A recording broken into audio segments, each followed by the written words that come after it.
Voilà, dans cette vidéo, j'aimerais répondre à une question qui m'a été posée. Je vais répondre du coup pour tout le monde. Donc, c'est une question qui m'a été posée.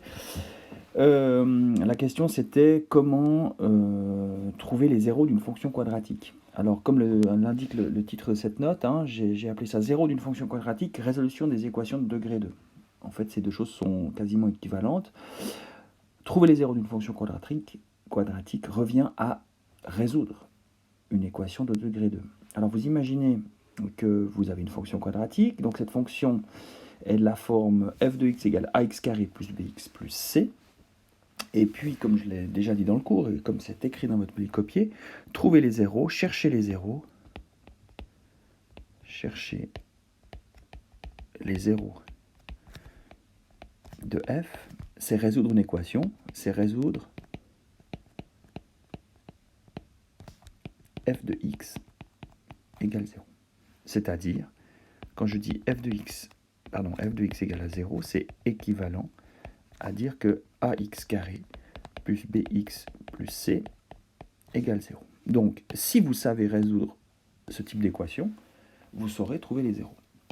Très bien. Alors, pour résoudre ces équations-là, je vais rappeler ou vous donner une formule qu'on appelle souvent la formule de Viette.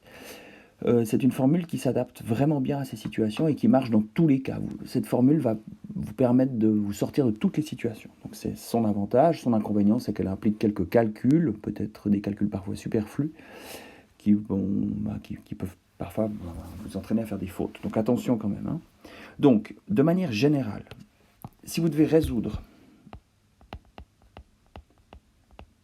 ax carré plus bx plus c égale 0, vous avez besoin de travailler avec les ingrédients qui sont là, c'est-à-dire les coefficients de la fonction a, b et c. Donc vous allez identifier a, b et c, et vous allez commencer par calculer delta, le discriminant delta, b carré moins 4 ac. Vous calculez ça.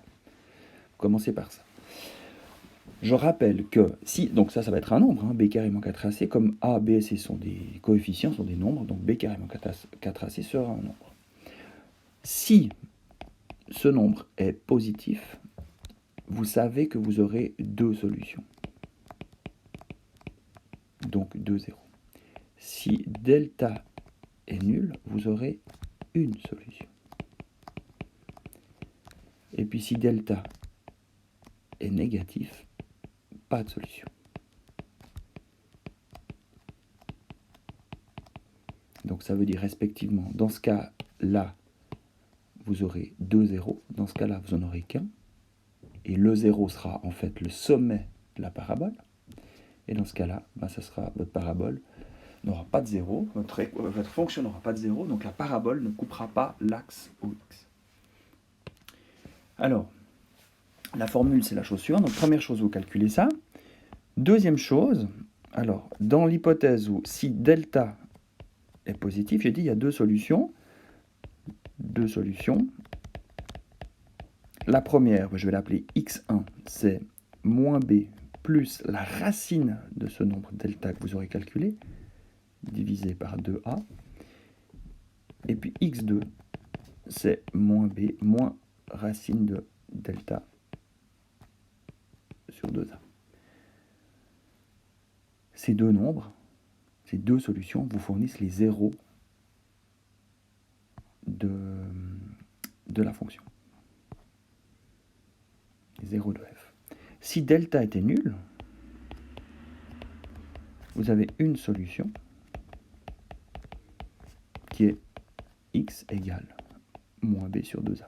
Si vous observez bien, si vous prenez par exemple cette forme-là, et que delta est nul, ça veut dire que tout ce terme-là va s'annuler. Et il vous reste que moins b sur 2a. Donc en fait, vous pouvez appliquer tout à fait le même résultat en prenant delta égale à 0.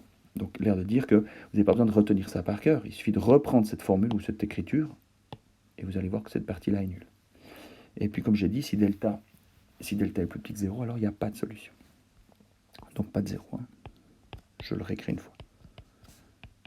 Pas de solution.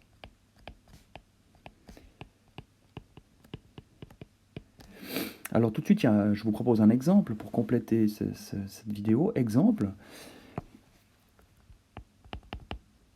Un exemple Voilà, trouver, chercher, calculer.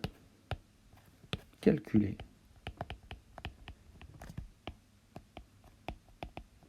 Les zéros de la fonction f définie par, j'abrège un peu, hein, c'est pas tout à fait précis, mais voilà, les zéros de f de x donnés par 2x carré plus 5x plus 3. Bon, qu'est-ce que je dois faire? Je résous une équation. On résout donc f de x égale à 0. Dire que f de x est égal à 0, c'est équivalent à dire que 2x carré plus 5x plus 3 égale 0. Ici, préalablement, hein, j'aurais identifié les coefficients a, b et c. Donc dans mon cas, a vaut 2, b vaut 5 et c vaut 3. Excusez-moi, par rapport à mon exemple, j'ai fait une petite faute. Un exemple que j'ai préparé à l'avance, je ne vais pas prendre plus 3, mais je vais prendre moins 3. Donc pardon, je change tout ça. Donc c vaut moins 3. Et donc on corrige ça ici. Hein. Je calcule donc delta. B carré moins 4AC. Donc par rapport au coefficient que j'ai identifié, B carré moins 4AC, ça nous fait 5 au carré, 25, moins 4 fois 2 fois moins 3. Vous faites ce calcul-là. 25 plus 24, 49. C'est positif, donc je sais que j'aurai deux solutions à l'équation, donc 2 zéros. Première solution, donc on a...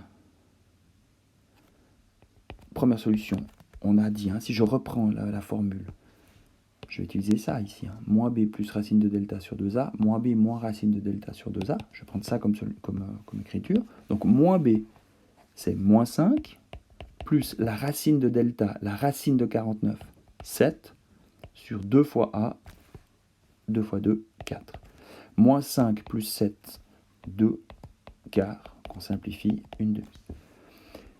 Ou ça veut dire que x vaut moins 5, moins 7 sur 4, moins 12 quart. Si je simplifie par 4, je trouve moins 1 tiers. Voilà les deux solutions de l'équation. Et donc, je dis ici haut et fort, les zéros de f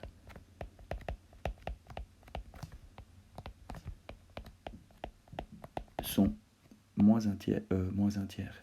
Moins 12 sur 4, vous m'excusez, je suis aussi un peu fatigué. Moins 12 sur 4, ça ne fait pas moins 1 tiers, ça fait moins 3. Toutes mes excuses. Les zéros de f sont donc moins 3 et une demi. J'ai préparé le graphe de la fonction pour qu'on puisse visualiser ce qui se passe. Je vais aller chercher ça ici. Voilà, le graphe de la fonction. Ici, vous avez la parabole qui représente la fonction f. Et puis, je vais insérer ça, effectivement, a priori, dans le... pardon, c'est pas ça que je voulais faire. Je vais exporter l'image et l'introduire là dans la note que je suis en train de vous transmettre. Voilà.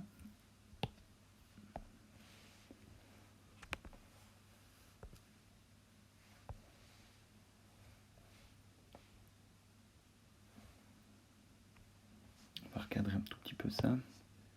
Prendre les éléments qui sont importants ici. Voilà, un petit recadrage.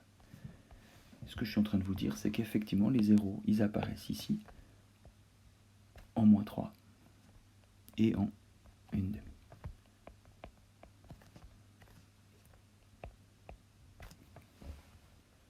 Voilà pour cette vidéo.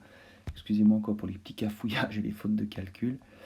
Voilà, donc je mets ça à votre disposition. À bientôt.